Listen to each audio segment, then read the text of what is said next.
Okay, so this is BMW E60.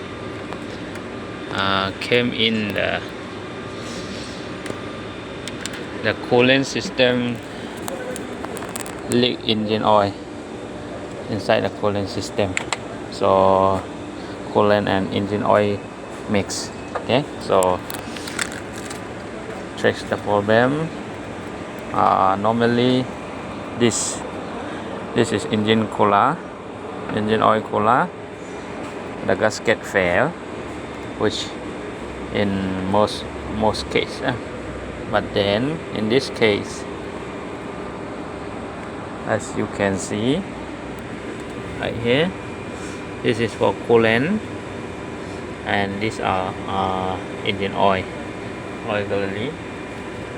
So yeah, as you can see, the oil leak inside coolant. Okay, that's why we have to wash radiator. All the coolant system needs to be cleaned. This was full of milky coolant because of the oil. Okay, and here, as you can see as well, on the gasket right there, the oil leak inside here.